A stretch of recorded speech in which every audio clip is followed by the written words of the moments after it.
Precision balance എന്ന് പറയുന്നത് ഇത് ഹൈലി സെൻസിറ്റീവ് ആയിട്ടുള്ള ഒരു ലബോറട്ടറി ഇൻസ്ട്രുമെൻ്റ് ആണ്. നമ്മൾ ഒബ്ജക്റ്റിൻ്റെ മാസ് ഒക്കെ മെഷർ ചെയ്യാൻ വേണ്ടിയിട്ടാണ് ഇത് യൂസ് ചെയ്യുന്നത്. നമ്മൾ മെയിനായിട്ട് കെമിസ്ട്രി, ഫിസിക്സ്, ബയോളജി, പിന്നെ അതുപോലെ തന്നെ ലാബിലൊക്കെ ഇത് യൂസ് ചെയ്യാറുണ്ട്. പിന്നെ എന്താണ്, ഭയങ്കര ആക്യുറേറ്റ് ആയിരിക്കും ഇതിൻ്റെ മെഷർമെൻറ്റ്സ് നമുക്ക് കിട്ടുക. അതുകൊണ്ട് തന്നെ ചെറിയ മാസമൊക്കെ മെഷർ ചെയ്യാൻ വേണ്ടിയിട്ട് ഇത് ഭയങ്കര യൂസ്ഫുള്ളാണ്. ഇനി നമുക്കിതിൻ്റെ മെയിൻ പാർട്സ് നമ്മൾ നോക്കുകയാണെങ്കിൽ ഇതിലുള്ളത് ഡ്രാഫ്റ്റ് ഷീൽഡാണ്. ഇതിന് ചുറ്റുമുള്ള ഷീൽഡാണ്. അപ്പോൾ ഇതൊരു ട്രാൻസ്പെറൻറ്റ് ഗ്ലാസ് ആണ്. നമ്മുടെ എയർ ഇതിന് റീഡിങ് എഫക്റ്റ് ചെയ്യാതിരിക്കാൻ വേണ്ടിയിട്ടാണ് നമ്മൾ ഇത് യൂസ് ചെയ്യുന്നത്. അടുത്തതാണ് വെയിങ് പാൻ. ഇവിടെ വെച്ചിട്ടാണ് നമ്മൾ എന്ത് ചെയ്യുന്നത്, ഒബ്ജക്റ്റ് ഇവിടെ വെച്ചിട്ടാണ് നമ്മൾ മെഷർമെൻറ്റ്സ് എടുക്കുന്നത്. പിന്നെ ഇതാണ് ഡിസ്പ്ലേ സ്ക്രീൻ എന്ന് പറയുന്നത്. ഡിസ്പ്ലേ സ്ക്രീനിൽ ഓണ്, ഓഫ്, അതുപോലെ തന്നെ PCS, ഫംഗ്ഷന്, ടയർ, കാലിബ്രേഷൻ എല്ലാ സാധനങ്ങളും ഇതിലാണുള്ളത്. പിന്നെ നമ്മളിത് ഉപയോഗിക്കുന്നത് നമ്മുടെ ഫസ്റ്റ് ശ്രദ്ധിക്കേണ്ട കാര്യം ഇതിൻ്റെ വാട്ടർ ലെവൽ മെയിൻറ്റെയിൻ ചെയ്യുന്ന കാര്യമാണ്. സോ ഇതിന് ചുറ്റിലും 4 ഇത് നമ്മൾ ടൈറ്റ് ചെയ്ത് വെക്കണം. എന്നാലാണ് വാട്ടർ ലെവൽ ഇതിന് കറക്റ്റായിട്ട് മെയിൻറ്റെയിൻ ചെയ്യാൻ വേണ്ടി നമുക്ക് പറ്റും. സോ ഇത് ഓപ്പറേറ്റ് ചെയ്യുന്നതിന് മുമ്പിട്ട് നമ്മൾ 4 ഭാഗത്തുള്ള ലെവലിംഗ് ഫീറ്റും നല്ല ടൈറ്റ് ആക്കി വെക്കണം, അല്ലെങ്കിൽ എറർ സംഭവിക്കും. അടുത്ത് നമുക്ക് ഡിസ്പ്ലേ സ്ക്രീൻ നോക്കാം. ഇവിടെ on, off, PCS, function, tyre cell അങ്ങനെ കുറേ ഇതുണ്ട്. ഫസ്റ്റ് നമുക്ക് ഓൺ ഓഫ് നിൽക്കിയാൽ നമുക്ക് ഈ സാധനം ഓൺ ആവും. പിന്നെ നമുക്കിതിൽ മെഷർമെൻറ്റ് ചെയ്യാൻ വേണ്ടി പറ്റും. ഇതാണ് പീസ് കൗണ്ടിങ് എന്ന് പറയുന്നത്. പീസ് കൗണ്ടിങ് യൂസ് ചെയ്തിട്ട് നമുക്ക് ഇപ്പോൾ ഫോർ എക്സാമ്പിൾ എന്താ പറയുക, ആണിയൊക്കെ ആണെങ്കിൽ നമുക്ക് കുറേ ആണിയൊക്കെ ഉണ്ടെങ്കിൽ നമുക്ക് അതിൻ്റെ വെയിറ്റ് വെച്ചിട്ട് നമുക്ക് എത്ര എണ്ണം ഉണ്ടോ നമുക്ക് കണ്ടുപിടിക്കാൻ വേണ്ടി പറ്റും. അപ്പോൾ അതിനാദ്യം നമ്മൾ ചെയ്യേണ്ടത്, നമ്മൾ എന്ത് ചെയ്യുക, ഒരു 10 എണ്ണം നമ്മൾ എടുക്കണം. അപ്പോൾ ഞാനിപ്പോൾ എടുത്തിട്ടുള്ള ബോൾട്ടാണ്. അപ്പോൾ 10 ബോൾട്ട് നമ്മളിവിടെ വെക്കുന്നു. സോ ഇതിന് ഇക്വലൻ്റ് ആയിട്ടുള്ള വെയിറ്റ് നമ്മളിവിടെ കാണിക്കുന്നുണ്ട്. ഇനി നമ്മൾ വീണ്ടും പീസ് കൗണ്ട് നിൽക്കുന്നു. അപ്പോൾ ഇതിലിങ്ങനെ കാണിക്കുന്നുണ്ട്. ഇനി നമ്മൾ വീണ്ടും പീസ് കൗണ്ട് ഒന്നുകൂടി നിൽക്കുകയാണ്. അപ്പോൾ ഇതിൽ നമ്പർ ഓഫ് പീസ് കാണിക്കുന്നുണ്ട്. നമ്മൾ ഇതിൽ എടുത്ത് മാറ്റുകയാണെന്ന് വെക്കാം. എടുത്ത് മാറ്റുന്നതിനനുസരിച്ചിട്ട് എത്ര നമ്പർ ഉണ്ട് എന്നതിൽ കാണിക്കുന്നുണ്ട്. അപ്പോൾ ഇതിലേക്ക് ഇപ്പോൾ 8 എണ്ണമാണ്. 2 ഞാൻ എടുത്ത് മാറ്റി. സോ ഇതിൽ 8 എണ്ണമാണ് കാണിക്കുന്നത്. അപ്പോൾ ഞാൻ ഒന്നിലിട്ടിട്ടുണ്ടെങ്കിൽ ഇതിൽ 9 എന്ന് കാണിക്കുന്നുണ്ട്. അപ്പോൾ അതിനനുസരിച്ചിട്ട് നമുക്ക് എന്താക്കാൻ പറ്റും, ആദ്യത്തെ വെയിറ്റ്, അതായത് ആദ്യം നമ്മൾ 10 ബോൾട്ടിൻ്റെ വെയിറ്റ് ഇതിൽ ഓൾറെഡി സേവ് ആയിട്ടുണ്ട്.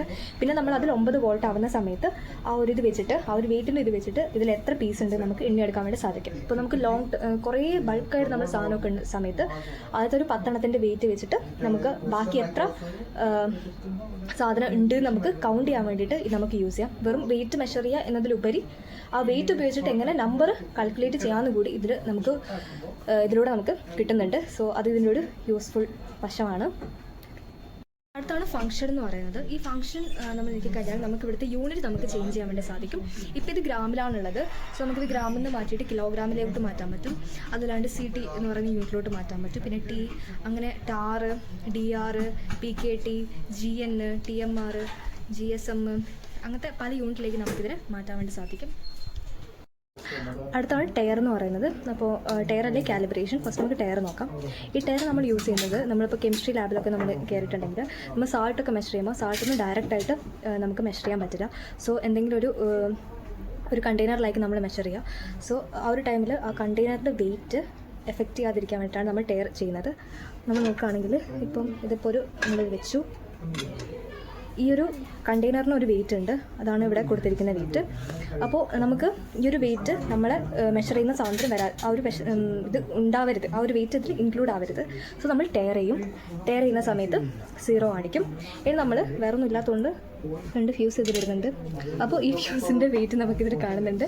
2 ഫ്യൂസിൻ്റെ വെയിറ്റ് 1.5 എന്ന് കിട്ടുന്നുണ്ട്. സോ ഇതിൻ്റെ വെയിറ്റ് മാത്രമായിട്ട് നമുക്ക് കിട്ടും. അതാണ് ഈ ടയർ ചെയ്യുന്നതിനുകൊണ്ടുള്ള ഒരു ഗുണം എന്ന് പറയുന്നത്. കാലിബ്രേറ്റ് ചെയ്യാൻ വേണ്ടി നമ്മൾ ചെയ്യേണ്ടത് എന്താണെന്ന് വെച്ചാൽ, കാലിബ്രേറ്റ് ലോങ് പ്രസ് ചെയ്യണം. ടയറിൻ്റെ കൂടെ തന്നെയാണ്. സോ ലോങ് പ്രസ് ചെയ്താലാണ് നമുക്ക് കാലിബ്രേറ്റ് ആവും. ലോങ് പ്രസ് ചെയ്യണം.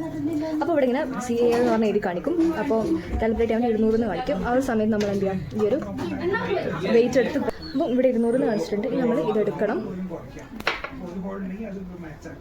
അപ്പോൾ ഇവിടെ ഇങ്ങനെ കാണിച്ചു ചെയ്യണ്ട. അപ്പോൾ ഇത് വീണ്ടും നോർമലായിട്ടുണ്ട്. ഇനി നമ്മൾ ഇതിൻ്റെ മുകളിൽ വെച്ചിട്ടുണ്ടെങ്കിൽ, വീണ്ടും വെയിറ്റ് വെച്ചിട്ടുണ്ടെങ്കിൽ കറക്റ്റ് 200 എന്ന് നമുക്ക് കിട്ടും. അപ്പോൾ ഇവിടെ ചെറിയൊരു എറർ വന്നിട്ടുണ്ട്. ചെറിയൊരു എറർ വന്നിട്ടുണ്ട്. അത് നമുക്ക് കണക്ക് കൂട്ടണ്ട. പിന്നെ നമ്മൾ കാര്യം ശ്രദ്ധിക്കേണ്ടതെന്ന് വെച്ചാൽ നമ്മളൊരു വെയിറ്റ് ഇവിടെ വെച്ചിട്ടുണ്ടെങ്കിൽ മെഷർമെൻറ്റ്സ് എടുക്കേണ്ട എപ്പോഴാണെന്ന് വെച്ചാൽ ഈ ഒരു ഇവിടെ കാണുന്നത് സ്റ്റഡി ആയി നിൽക്കുന്ന സമയത്താണ് നമ്മൾ മെഷർമെൻറ്റ്സ് എടുക്കേണ്ടത്. സോ ഇപ്പോൾ കറക്റ്റ് മെഷർമെൻറ്റ് ഈ ഒരു മെഷർമെൻറ്റാണ് നമ്മൾ എടുക്കേണ്ടത്. ഇതിൻ്റെ അഡ്വാൻറ്റേജസ് എന്ന് പറയുമ്പം ഇത് ഹൈലി ആക്യുറേറ്റ് ആയിട്ടുള്ളതാണ്. അതുമാത്രമല്ലാണ്ട് പെട്ടെന്ന് നമുക്ക് മെഷർമെൻറ്റ് എടുക്കാൻ പറ്റും. പിന്നെ നമുക്ക് വളരെ എളുപ്പത്തിൽ ഇത് യൂസ് ചെയ്യാൻ പറ്റുന്നുണ്ട്. പിന്നെ ടയർ ഫങ്ഷൻസ് ഒക്കെ ഇതുണ്ട്. സോ കണ്ടെയ്നറിൻ്റെ വെയിറ്റ് ഓട്ടോമാറ്റിക്കലി സബ്സ്ട്രാക്ട് ചെയ്ത് പോകുന്നുണ്ട്.